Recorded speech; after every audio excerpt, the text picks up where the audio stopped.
America అధ్యక్షుడిగా ఎన్నికైన Trump Bharat కొంపముంచుతున్నాడు. గతంలో భారత్పై అనుకూల వైఖరి చూపిన ట్రంప్ రెండోసారి ఎన్నికైన తర్వాత ఇండియాపై పూర్తి వ్యతిరేకత ప్రదర్శిస్తున్నాడు. ట్రేడ్ వార్లో భాగంగా అన్ని దేశాలతో పాటు భారత్పై కూడా సుంకాల మోత మోగించాడు.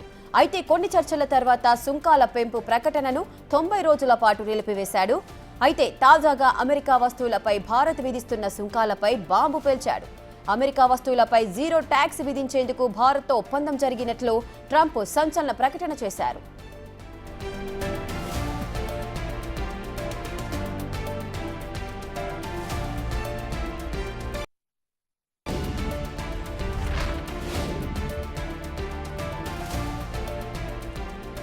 ఖతార్ పర్యటనలో ఉన్న ట్రంప్ దోహాలో జరిగిన వ్యాపారవేత్తల సమావేశంలో భారత్ టారిఫ్ పై ప్రకటన చేశాడు.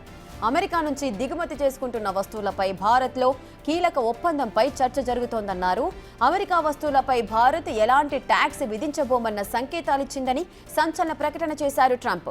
వీటిపై త్వరలో అధికారిక ప్రకటన ఉంటుందని, ఏ వస్తువులపై జీరో ట్యాక్స్ ఉంటుందన్న విషయాలను భారత్ వెల్లడిస్తుందంటూ ట్రంప్ చెప్పడం చర్చనీయాంశంగా మారింది.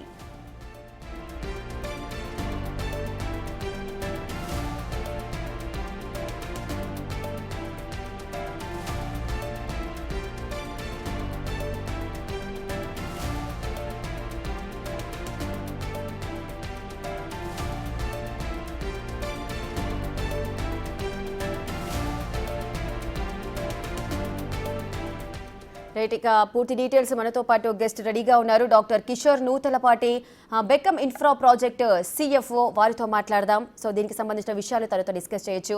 సార్ నమస్తే అండి.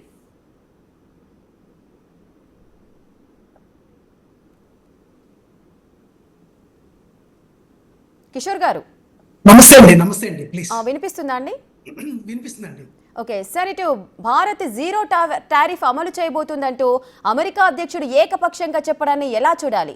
అంటే మొదటిగా ట్రంప్ ఎప్పుడైతే అధ్యక్షుడిగా మొదటిసారి బాధ్యతలు చూసుకున్నారో అప్పుడు ఇండియాకు ఫేవర్గా ఉన్నారు. ఇప్పుడు సెకండ్ సారి పగ్గాలు చేపట్టిన తర్వాత ఈ వ్యతిరేక పక్ష ధోరణి చూపిస్తున్నారు. ఏ విధంగా అర్థం చేసుకోవచ్చు దీన్ని? నా రీడింగ్ ఏంటంటే ట్రంప్ డెసిషన్స్ ఏదైతే ఉన్నాయో అవి ఇండియాకి పూర్తిగా వ్యతిరేకం కాదు అని నా ఉద్దేశం. ఎందుకు అనేది ఎక్స్ప్లెయిన్ చేస్తాను. దాంట్లో ఏది వ్యతిరేకం కూడా ఎక్స్ప్లెయిన్ చేస్తాను. మొదటిగా ఇప్పుడు చేసిన ప్రకటన మీరు ఏదైతే ఇప్పుడు మీ వార్తల్లో మీరు కవర్ చేశారో దాంట్లో ప్రస్తుతం యుఎస్ రిలీజ్ చేసిన ప్రెస్ నోట్ ఏంటంటే మనకి వాళ్ళకి ఉన్న టారిఫ్ డిఫరెన్షియల్ అంటే ఏదైతే వ్యత్యాసం ఉందో దాన్ని 13% ఉన్న వ్యత్యాసాన్ని మోస్ట్ ఆఫ్ ద ఐటమ్స్ మీద ఎక్కువ వాటి మీద 4% తగ్గిస్తాను అని ఇండియా ఒప్పుకున్నది అని ట్రంప్ చెప్పారు. అంటే 9% రిడక్షన్. ఇది భారతదేశం మొత్తంగా ఒప్పుకుందా లేకపోతే ఏదైనా నిబంధనలకి అనుగుణంగా కొన్ని కండిషన్స్ పెట్టి ఒప్పుకుందా అనేది మనం చూడాల్సిన విషయం.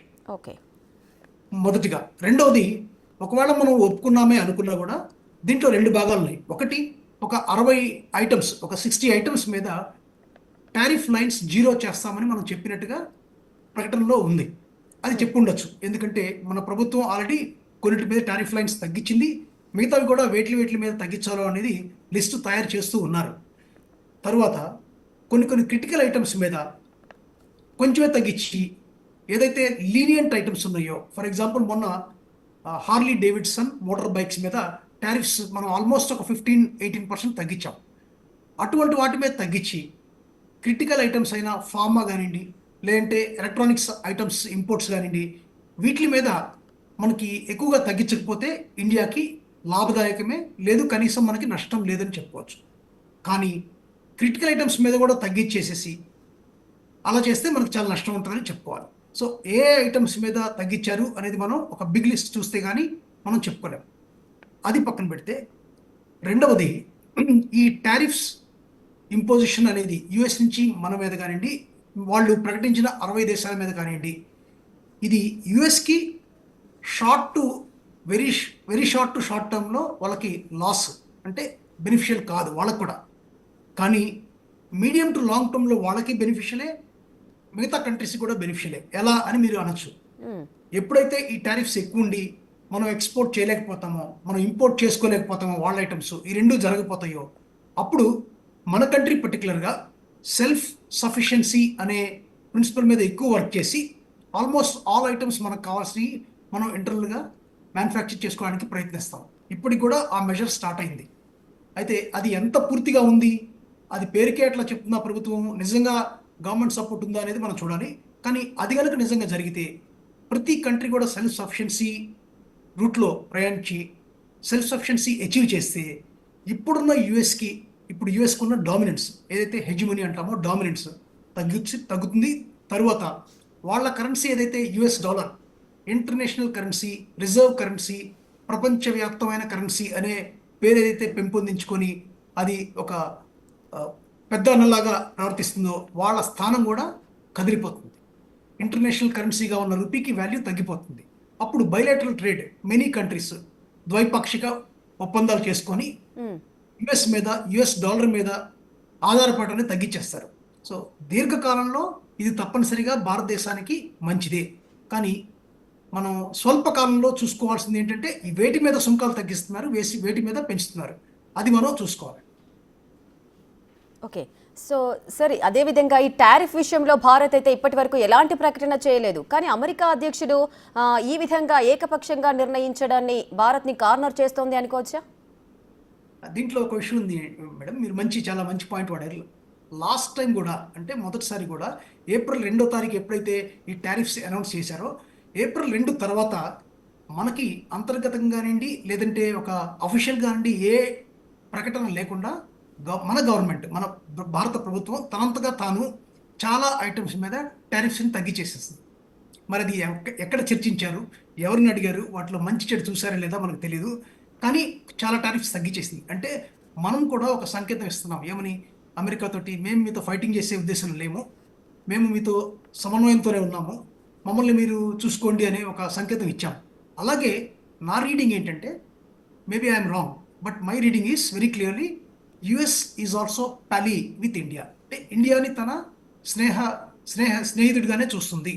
వాళ్ళు మనల్ని ఒకటే ఘాట్లో పక్కన పెట్టేసి మిగతా అందరికీ 60 కంట్రీస్కి 60 దేశాలకు ఒక తీరు, మనకొక తీరు అని చెప్పే అవకాశం లేదు. కాబట్టి మనకు కూడా కొన్ని టారిఫ్స్ విధించవచ్చు, కానీ మనకి ప్రత్యేకమైన ట్రీట్మెంట్ అనేది ఉంది, కనిపిస్తుంది అని నా ఉద్దేశం.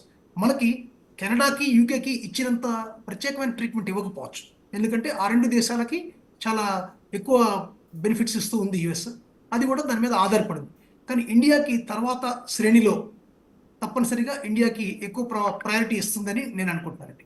ఇప్పుడు మీరు చెప్పినట్టుగా ఏకపక్షమా కాదా అనే ప్రశ్నకు వస్తే అది ఏకపక్షం కాకపోవచ్చు. ఎందుకంటే తప్పనిసరిగా మనం ఎంతో కొంత సంకేతం ఇచ్చి చర్చల్లో వెల్లడించి ఇవి చేద్దాం అనుకున్నాము, ఇవి మేము చేస్తాము, చేయగలము అని చెప్పిన తర్వాత మాత్రమే అటు నుంచి వచ్చి ఉండొచ్చు. ఓకే. కాబట్టి మన సంకేతం ఇచ్చి ఉంటాము. ఎస్ కిషోర్ గారు, అదేవిధంగా ఈ భారత్ పాక్ కాల్పుల సమయంలో కూడా కాల్పుల విరమణ ఒప్పందానికి అంటే సీజ్ ఫైర్కి ఒప్పించాను అంటూ కూడా ఆయనే ముందుగా పోస్ట్ చేయడం జరిగింది. అంటే ఇరు దేశాల సంబంధించి కూడా ఆయన మధ్యవర్తిత్వం వహించడము, దానికి సంబంధించి ఇరు దేశాలు ఏవి కూడా అఫీషియల్గా అనౌన్స్ చేయకముందే ట్రంప్ అందరికంటే ముందే సోషల్ మీడియాలో పోస్ట్ చేశారు. అంటే దీన్ని ఏ విధంగా అనుకోవచ్చు? అది కొంచెం అగ్రెసివ్ మూవే అనుకోవాలండి. ఎందుకంటే మన అనుమతి లేకుండా కానివ్వండి, లేదంటే మనకి చెప్పకుండా కానివ్వండి అలా ప్రకటించడం కొంచెం తప్పనిసరిగా తప్పేది, మొదటిది. రెండో విషయం ఏంటంటే ట్రంప్ అనుకుని ఉండొచ్చు, నేను చెప్పాను కాబట్టి ఇండియా వింటుంది, అలాగే పాకిస్తాన్ వింటుందని. కానీ పాకిస్తాన్ తీరు వాళ్ళకి కరెక్ట్గా అర్థమైనట్లేదు.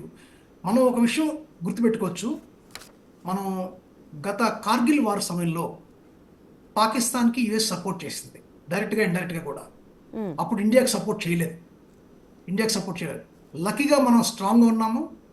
యుఎస్ కూడా బాహాటంగా మొత్తంగా సపోర్ట్ చేయలేకపోయింది, కాబట్టి మనం గెలిచాము. అప్పుడు మిగతా దేశాలని కూడా మనల్ని అప్రిషియేట్ చేసి, ఇండియాని అప్రిషియేట్ చేసి పాకిస్తాన్ తప్పట్టి, కాబట్టి యుఎస్ మళ్ళీ బ్యాలెన్స్డ్గా బిహేవ్ చేసినట్టుగా ట్రై చేసింది. బట్ మనం గుర్తుపెట్టుకుంటే ఒరిజినల్గా వాళ్ళు కార్గిల్ టైంలో పాకిస్తాన్కి సపోర్ట్ చేశారు. ఇప్పుడు కూడా ఎంతో కొంత సపోర్ట్ చేసినట్టుగానే చేస్తూ ఉన్నారు. ఒక రకంగా చూస్తే అంటే పాకిస్తాన్కి ఇండియాకి మధ్యస్థంగా ఉండే ప్రయత్నమే చేస్తుంది అమెరికా. కానీ పాకిస్తాన్, ఇండియా రెండిట్లో ఏది కావాలి అనుకుంటే వాళ్ళకి తప్పనిసరిగా భారతదేశం మీదే ఎక్కువ ఆధారపడింది. అది మన ప్రజలున్న ఓటు శక్తి, అక్కడ అమెరికాలో ఉన్న ఓటు శక్తి కావచ్చు, మనం చేస్తున్న ఎక్స్పోర్ట్స్ కావచ్చు, అలాగే మనం తీసుకుంటున్న ఇంపోర్ట్స్ కావచ్చు, ఇప్పుడు for example almonds, walnuts, apples, electronic items, మనం one of the largest importers for USA. చిన్న మొత్తమే కావచ్చు కానీ ఇది సైజబుల్ మొత్తం. అవన్నీ ఆగిపోతే వాళ్ళు కూడా ఇబ్బంది ఉంటుంది. సో వాళ్ళు కూడా ఒక ట్రేడ్ ఇవన్నీ చూసుకొని బెరీజ్ చేసుకుంటూ వెళ్తున్నారు. ఈ విషయంలో తప్పనిసరిగా మనల్ని మన పర్మిషన్ లేకుండా, అనుమతి లేకుండా అటువంటి వ్యాఖ్యానం చేయటము, ఆ తర్వాత వాళ్ళు భంగపడటం కూడా కొంచెం సరైనది కాదని నా ఉద్దేశం. ఎస్.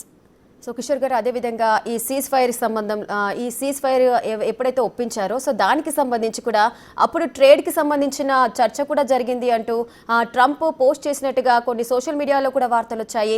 సో దానికి సంబంధించి మన భారతదేశానికి సంబంధించిన విదేశాంగ శాఖ మంత్రి కూడా వివరణ ఇచ్చిన సందర్భాలు నెలకొన్నాయి. ట్రేడ్కు సంబంధించిన చర్చ అక్కడ ఏది జరగలేదు అంటూ కూడా ఒక రిపోర్టర్ అడిగిన ప్రశ్నకి క్లారిటీ ఇవ్వడం జరిగింది. అంటే ట్రంప్ ఎందుకు మాట్లాడినట్టు ట్రేడ్కి సంబంధించి, దానికి సంబంధించి ఏదైనా అంతరార్థం ఉందనుకోవచ్చా? దాంట్లో other items May include discussion about the ongoing trade tariff points అని రాసిందని ఒకళ్ళు అన్నారండి. అంటే తప్పనిసరిగా సమయం ఉంటే, కుదిరితే అది కూడా చర్చిద్దాము అని రాసిండొచ్చు. ఆ పాయింట్, ఆ ఎజెండా ఐటమ్ పట్టుకొని మిగతా అంతకుముందు జరిగిన చర్చని కలుపుకొని రెండు కలిపి ఇప్పుడు దాని గురించి కూడా ఒక చర్చ జరిగిందని ఒక ఒక ఒక కలరింగ్ అంటారు చూడండి, మన వాడుక భాషలో అంటాం కలరింగ్ లాగా, అట్లా ఒక నేను చేయబట్టి ఇది జరిగింది అని చెప్పడానికి ప్రయత్నించుండొచ్చు. మనం ఎప్పుడైతే మీ మీడియేషన్ అంతగా మాకు అవసరం లేదు అని, ఈ చర్చలు జరగలేదని కొంచెం బాహాటంగా చెప్పామో, అందులో మన విదేశాంగ మంత్రి కొంచెం ముక్సుటిగా ఉండే వ్యక్తే, అప్రిషియబుల్ పర్సన్, డెఫినెట్లీ ఒక బ్యాలెన్స్డ్ పర్సన్, న్యూట్రల్ పర్సన్. వారు కూడా వ్యక్తిగత కూడా చాలా గౌరవం కమాండ్ చేస్తున్నారు. వారు చెప్పిన తర్వాత మిగతా దేశానికి కూడా ఒక వాస్తవం అర్థమైంది, లేదు వీళ్ళు చెప్తున్నట్లుగా చర్చలు భారతదేశంతో ఇంత దూరం వెళ్ళలేదు అనేది.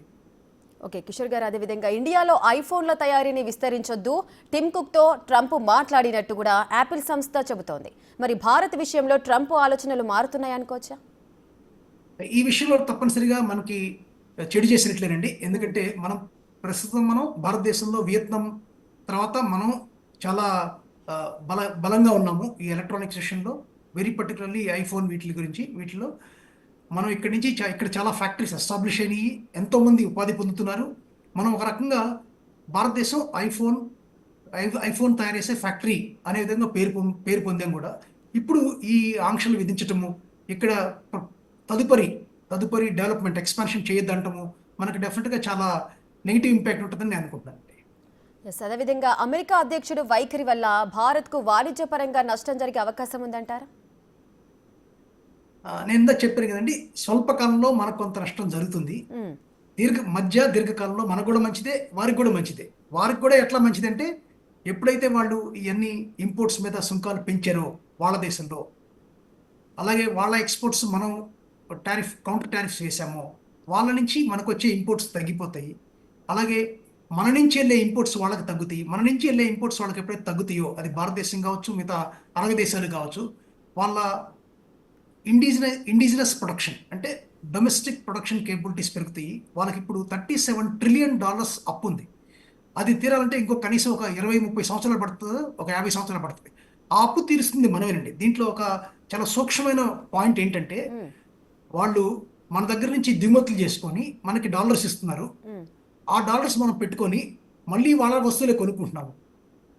ఈ సైకిల్ నడిచిన రోజులు వాళ్ళకి ఏది కావాలంటే అది, ఆ కంఫర్ట్ కావచ్చు, వస్తువులు కావచ్చు, రా మెటీరియల్స్ కావచ్చు, ముడి పదార్థాలు కావచ్చు, అన్నీ దొరుకుతున్నాయి. ఎప్పుడైతే మిగతా దేశాలు యుఎస్ మీద అంతగా ఆధారపడవో, యుఎస్ కూడా మిగతా దేశంలానే ఎప్పుడైతే ట్రీట్ చేయగలుగుతాయో, ఆ స్థాయిని యుఎస్ఏ తెచ్చుకుంటుంది ఒక రకంగా. ఎప్పుడైతే ఆ స్థాయి వస్తుందో అది మిగతా కంట్రీస్లో ఒకలాగానే ఉంటుంది, కొంచెం ఒక స్టెప్ ఎక్కువ ఉండొచ్చు. కిషోర్ గారు, అదేవిధంగా ఈ టారిఫ్ డాలర్ కూడా ఉండే బలం ఏదైతుందో. అంటే ఓకే, ఈ టారిఫ్ విధానాలను ప్రపంచంలో చాలా దేశాలు వ్యతిరేకించాయి, కానీ భారత్ నుంచి మాత్రం ఎలాంటి ప్రకటన కూడా చేయలేదు. అయినా సరే ట్రంప్ భారత్తో వ్యవహరిస్తున్న ఈ తీరు సరైనది అంటారా? మీ ప్రశ్నలోనే ఒక మంచి సూక్ష్మమైన ఆన్సర్ ఉందండి. ప్రధానమంత్రి గారు కావచ్చు, లేదంటే గవర్నమెంట్ ఆఫీసర్స్ కావచ్చు, మేజర్ మీడియా కావచ్చు, ఇంకా మిగతా మంత్రులు కావచ్చు, ఎవ్వరు కూడా ఒక నెగిటివ్ స్టేట్మెంట్ కూడా ఇవ్వలేదు. ఇంకా చెప్పాలంటే నెగిటివ్ కాదు, పాజిటివ్ కాదు, సరైన విశ్లేషణ కూడా ఇవ్వలేదు. ఎందుకు ఇవ్వలేదు అంటే, మనం యుఎస్ తోటి వీళ్ళు తప్పనిసరిగా తెర వెనుకానండి, లేదంటే ముందుగానండి ఏదో చర్చ చేశారు. అది మంచికి చేశారా చెడుకు చేశారా మనకు తెలియదు. ప్రజలకి తెలియని చర్చ జరిగింది అనేది వాస్తవం. మీడియా కూడా ఎవరు మాట్లాడలేకపోతున్నారు. ఎందుకంటే ఎప్పుడైతే మీరు ఒక పార్టీ ఉండొచ్చు, ఒక దేశం ఉండొచ్చు, అఫీషియల్గా ఒక స్టేట్మెంట్ చేస్తే మన స్టాండ్ ఇది అని మిగతా వాళ్ళందరూ అర్థం చేసుకొని అదే స్టాండ్ ఆ పార్టీలో మెంబర్స్ అందరూ మాట్లాడతారు, దేశంలో ప్రజలందరూ అనుకుంటారు, అదే మాట్లాడతారు. ఎప్పుడైతే గవర్నమెంటే ఒక ఫార్మల్ స్టేట్మెంట్ చేయకుండా సైలెంట్గా ఉంటుందో, నెగిటివ్ కావచ్చు, పాజిటివ్ కావచ్చు, ప్రభుత్వ స్టాండ్ ఏంటి, వారి అభిప్రాయం ఏంటి అని ఎవరికి అర్థం కావట్లేదు. ఇప్పుడున్న పరిస్థితి అదే.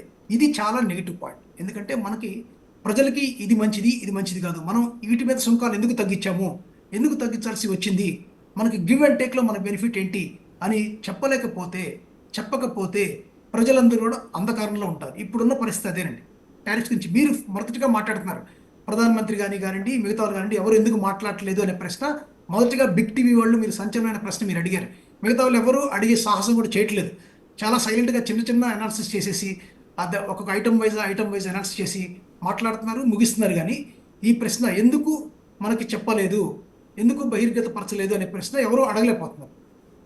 ఎస్ కిషోర్ గారు, అంటే త్వరలోనే ఈ టారిఫ్లకు సంబంధించిన ఒక క్లారిటీ కోసము ఇండియన్ గవర్నమెంట్ నుంచి ఏదైనా ప్రకటన వచ్చే అవకాశాలు ఉంటాయా? ప్రకటన రావచ్చని అనుకుంటున్నానండి. ఎందుకంటే జూలై 2వ తారీఖుకి ఈ 90 రోజుల ఏదైతే సస్పెన్షన్ పీరియడ్ ఉందో అది ముగుస్తుంది. దానికి సుమారుగా ఒక 20-30 రోజుల ముందే అన్ని పూర్తవచ్చు. ఎందుకంటే మళ్ళీ మెమరాండం తయారు చేయాలి, వాళ్ళు దాన్ని సైన్ చేయాల్సి వస్తుంది, ఎక్స్చేంజ్ చేసుకోవాలి, ఎక్స్టర్నల్ మినిస్టర్స్, ఆ మినిస్టర్ సెక్రటేరియట్ మెంబర్స్ లిస్ట్ చేయాలి, వాటి వాల్యూస్ క్వాంటమ్ అన్ని అసెస్ చేయాలి. కాబట్టి ఒక 15-20 డేస్ లేదా 30 డేస్ ముందే అవన్నీ కంప్లీట్ కావచ్చు. నా ఉద్దేశం ప్రకారం ఇప్పటికే ఒక అంచనా, ఒక పట్టిక తయారై ఉండొచ్చు. బహిర్గత పరచాలా లేదా ఎప్పుడు అనేది ఆ చర్చ జరుగుతుండొచ్చు, ఫైనలైజేషన్ ప్రాసెస్లో ఉండొచ్చు. తప్పనిసరిగా జూలై మొదటి వారం లోపల ముందే ఒక ఒక సంకీర్ణమైన ప్రకటన, అంటే కలెక్టివ్గా ఇన్ని డిపార్ట్మెంట్స్ నుంచి అన్ని మేము అసెస్ చేసుకున్నాము, ఇది వీటి మీద టారిఫ్స్ తగ్గించారు, వీటి మీద మనం టారిఫ్స్ తగ్గించాము అని మనం ఏం అడుగుతున్నామంటే, మీరు చెప్పింది ఒప్పుకుంటాము, కానీ మాకు ఇది ఇవ్వండి అని మనం అడుగుతున్నాం. ఏం అడుగుతున్నామంటే, ఇప్పటి నుంచి ప్రజెంట్ ఉన్న టారిఫ్స్, ఉన్న ఐటమ్స్, ఫ్యూచర్ ఐటమ్స్ మాకు ఫుల్ ఎగ్జంప్షన్ ఇవ్వండి అని మనం అడుగుతున్నాం. మనం ఏదైతే అడిగామో ఎక్స్చేంజ్గా, ఈ అడిగిన అంశం యూకేకి, కెనడాకి కూడా యుఎస్ ఇవ్వలేదు. కాబట్టి అది మనకు వస్తుందని మనం అనుకోవటం భ్రమ. వాళ్ళు కౌంటర్గా ఏది ఇస్తారనేది చూడాలి. మనం ఏదైతే 13 నుంచి 4%కి తగ్గించామో దానికి ఎక్స్చేంజ్గా మాకు ఫుల్ ఎగ్జంప్షన్ ఇన్ని ఐటమ్స్ మీద ఇవ్వండి అని మనం అడిగాం. దాని క్లారిటీ చాలా ఇంపార్టెంట్. మీరు అడిగిన దాంట్లో అది స్టెప్ 1 మీరు అడిగింది, స్టెప్ 2, స్టెప్ 1 ఇది. ఈ క్లారిటీ చాలా ఇంపార్టెంట్. ఇది మనకి జూలై మొదటి వారం లోపల వస్తుందని ఆశిస్తున్నాం.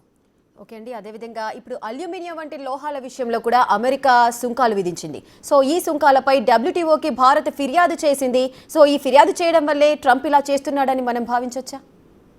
అది ఒక కారణం కాకపోవచ్చని అనుకుంటున్నానండి. ఎందుకంటే మనం ఇప్పుడున్న పరిస్థితుల్లో జరుగుతున్న చర్చా ప్రక్రియలో యుఎస్ని విభేదించి బహిర్గతంగా, బాహటంగా అది ఇదని సవాల్ చేసి ఏమి చేయలేకపోతున్నామో, చేయట్లేదు కూడా.